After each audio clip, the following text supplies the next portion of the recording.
ഇന്ന് ഉദ്ധാരണക്കുറവ് ഒരുപാട് കോമൺ ആയിട്ട് കണ്ടുവരുന്ന ഒരു ബുദ്ധിമുട്ടാണ്. ഉദ്ധാരണക്കുറവ് എന്ന് പറയുമ്പോൾ ഇറക്ഷൻ ലാസ്റ്റ് ചെയ്യാത്തൊരവസ്ഥയും വരുന്നുണ്ട്. അതുപോലെ സെക്ഷൽ ഡ്രൈവ് ഉണ്ടായിട്ടും ഇറക്ഷൻ വരാത്ത ഒരു ഇഷ്യൂവും കൂടെയാണ്. ഇതിൻ്റെ കാരണങ്ങൾ നമ്മൾ മറ്റൊരു വീഡിയോയിൽ ഡീറ്റെയിൽഡ് ആയിട്ട് എക്സ്പ്ലെയിൻ ചെയ്തിട്ടുണ്ട്. ഇന്നത്തെ നമ്മുടെ വീഡിയോയിൽ ഇതിൻ്റെ പരിഹാര മാർഗ്ഗങ്ങളാണ്.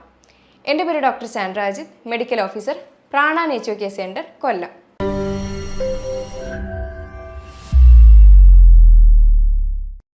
ഇന്ന് ഒരുപാട് പുരുഷന്മാർ ഒരേപോലെ അനുഭവിക്കുന്ന ഒരു ബുദ്ധിമുട്ടാണ് ഉദ്ധാരണ പ്രശ്നം. അപ്പോൾ ആളുകൾ ഇന്ന് അത് ഒരുപാട് പുറത്ത് പറയാണ്ട് അത് ഒരുപാട് നാളിങ്ങനെ കൊണ്ട് നടന്ന് അത് ഫാമിലി ലൈഫിനെ തന്നെ ബാധിക്കുന്നുണ്ട്, ഡിപ്രഷൻ ആവുന്നുണ്ട്, സെൽഫ് എസ്റ്റീമിനെ തന്നെ അത് ബാധിക്കുന്നുണ്ട്. അങ്ങനെ അതിൻ്റെ റൂട്ട് കോസ് എന്താണെന്ന് കണ്ടുപിടിക്കാതെ കുറേ നാൾ കഴിയുമ്പോഴത്തേക്കും അങ്ങനെ പല പ്രശ്നങ്ങളിലേക്കും മാറുന്നുണ്ട്. അപ്പോൾ അതിന് പല കാരണങ്ങളാണുള്ളത്. ഒന്നെങ്കിൽ അത് ഫിസിയോളജിക്കൽ റീസൺ, അല്ലെങ്കിൽ അത് സൈക്കോളജിക്കൽ റീസൺ ആണ്. ഫിസിയോളജിക്കൽ റീസൺ എന്ന് പറയുന്നത് പല അസുഖങ്ങളുടെ ഭാഗമായിട്ട് വരുന്നത്, പ്രധാനമായിട്ടും ഷുഗർ, കൊളസ്ട്രോള്, പ്രഷർ, അങ്ങനെയുള്ള അസുഖങ്ങൾ, അല്ലെങ്കിൽ തൈറോയിഡ്, ഇതൊക്കെ കാരണം ഉദ്ധാരണ സംബന്ധമായ പ്രശ്നം ഉണ്ടാവാം. അല്ലെങ്കിൽ നെർവ്സിന് എന്തെങ്കിലും ഡാമേജ് സംഭവിക്കുമ്പോഴോ അല്ലെങ്കിൽ എന്തെങ്കിലും തരത്തിലുള്ള പോഷകക്കുറവ് മൂലമോ ഒക്കെയാണ് പ്രധാനമായിട്ടും ഉദ്ധാരണ പ്രശ്നം ഉണ്ടാവുന്നത്. രക്തക്കുഴലുകൾ വികസിപ്പിച്ച് അവിടെ എറക്ഷൻ പെട്ടെന്നാക്കുന്ന ഒരു ഘടകമാണ് നൈട്രിക് ഓക്സൈഡ്. ഇത് ഓരോ ധമനികളുടെ അകത്തുള്ള എൻഡോത്തീലിയം എന്ന് പറയുന്ന ഒരു ലെയറിൽ നിന്ന് ആണ് പ്രൊഡ്യൂസ് ചെയ്യുന്നത്. അപ്പോൾ ഈ ഒരു എൻഡോത്തീലിയം എന്ന് പറയുന്ന ലെയർ അവിടെ ഡാമേജ് ആണെങ്കിൽ ഈ പറയുന്ന കാര്യം അവിടെ നടക്കത്തില്ല. ഇത് നമ്മുടെ ആർട്ടറിയുടെ ഹെൽത്തിനായാലും ഇറക്ഷൻ ആയാലും ഒക്കെ തന്നെയും മെയിൻറ്റെയിൻ ചെയ്യുന്ന ഒരു ഘടകമാണ് നൈട്രിക് ഓക്സൈഡ്. അപ്പോൾ അത് അവിടെ കുറയുമ്പോഴാണ് ഈ പറയുന്ന പ്രശ്നങ്ങൾ ഉണ്ടാകുന്നത്. പ്രധാനമായിട്ടും ഷുഗർ ഉള്ള ആളുകൾക്ക് ഈ പറയുന്ന എൻഡോത്തീലിയൽ ഡിസ്ഫങ്ഷൻ, അതായത് ആ ഒരു എൻഡോത്തീലിയൽ ലെയർ അവിടെ ഡാമേജ് ആവുകയും ഈ പറയുന്ന ഉദ്ധാരണ സംബന്ധമായ പ്രശ്നങ്ങൾ വരികയും ചെയ്യും.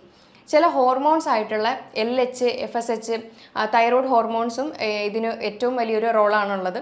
LH എന്ന് പറയുന്നതാണ് മെയിൽ ഹോർമോൺ ആയിട്ടുള്ള ടെസ്റ്റോസ്റ്റിറോൺ അവിടെ പ്രൊഡ്യൂസ് ചെയ്യുന്നതും, FSH വഴിയാണ് അതിൻ്റെ സെമൻ, അതായത് ബീജം അവിടെ ക്രിയേറ്റ് ചെയ്ത് വരുന്നതും.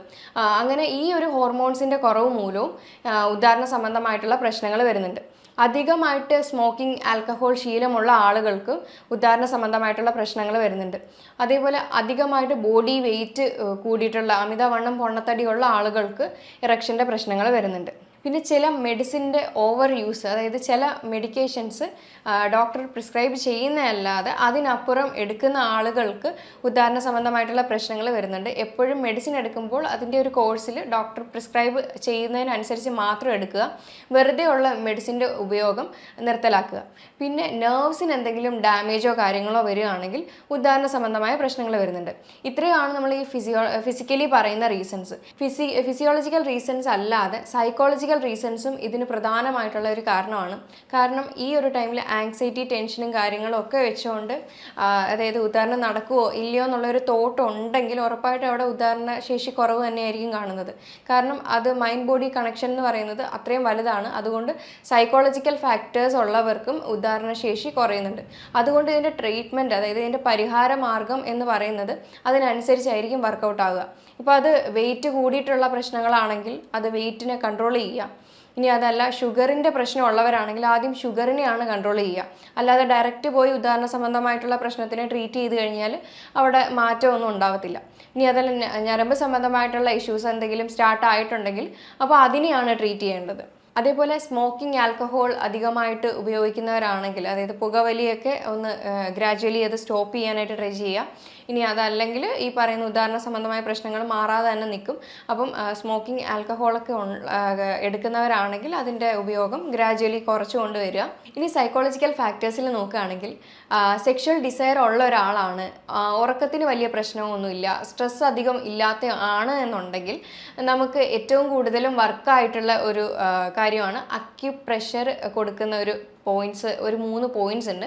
അപ്പോൾ അത് ചെയ്ത് കഴിഞ്ഞാൽ, ഡെയിലി ബേസിസിൽ അത് ചെയ്ത് കഴിഞ്ഞാൽ ഇറക്ഷൻ്റെ പ്രശ്നം ഒരുപാട് മാറും.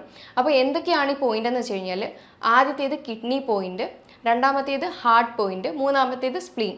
അപ്പോൾ അത് ഏതൊക്കെ പോയിന്റ്സ് ആണെന്നുള്ളത് നമുക്ക് നോക്കാം. അക്യുപ്രഷർ കൊടുക്കേണ്ടതെന്ന് വെച്ച് കഴിഞ്ഞാൽ പ്രഷർ കൊടുക്കുമ്പോൾ മൂന്ന് പോയിന്റാണ് നമുക്കുള്ളത്. ആദ്യത്തേത് K1 എന്ന് പറയുന്ന ഒരു പോയിന്റാണ്.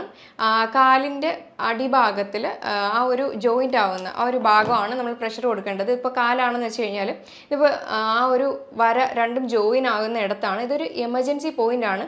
പ്രഷർ കൊടുത്ത് അവിടെ റിലീസ് ചെയ്യുകയാണ് ചെയ്യേണ്ടത്. അങ്ങനെ 1 മിനിറ്റോളം അത് ചെയ്യേണ്ടതാണ്. അത് എമർജൻസി പോയിന്റ് ആയതുകൊണ്ട് ശ്രദ്ധിച്ച് തന്നെ ചെയ്യുക. ഒരുപാട് നേരം പ്രഷർ കൊടുത്തുകൊണ്ടിരിക്കരുത്. അതാണ് K1 എന്ന് പറയുന്ന ഒരു പോയിന്റ്. പിന്നെ രണ്ടാമത്തെ പോയിന്റാണ് ഹാർട്ട് 7, അതായത് ഈ ചെറുവിരൽ തീരുന്ന ആ ഒരു ഭാഗമാണ് ഹാർട്ട് 7 എന്ന് പറയുന്ന പോയിന്റ്.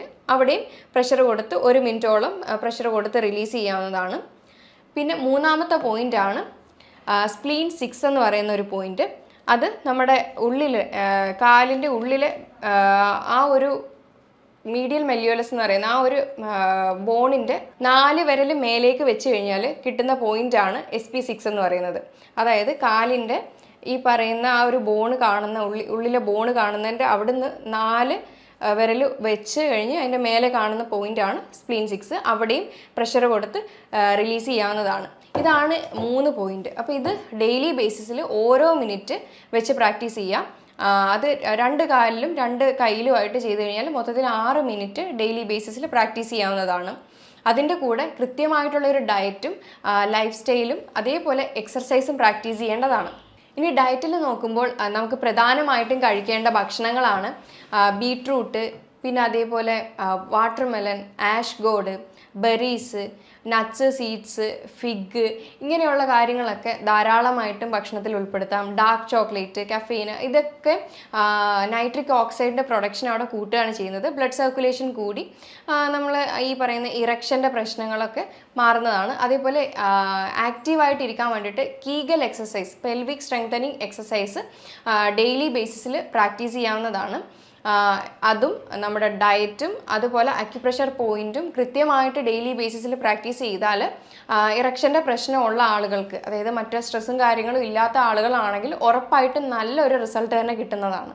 മറ്റ് സൈക്കോളജിക്കൽ ഫാക്ടേഴ്സ്, അതായത് ഫാമിലി ഇഷ്യൂസോ അല്ലെങ്കിൽ വൈഫുമായിട്ട് മറ്റ് വേറെ എന്തെങ്കിലും ബുദ്ധിമുട്ടുകളോ ഉണ്ടെങ്കിൽ അവരെയും കൂട്ടിയിട്ട് ഒരു കൗൺസിലിംഗ് എടുക്കുന്നതും നന്നായിട്ട് ഇതിനെ ഹെൽപ്പ് ചെയ്യുന്നതാണ്.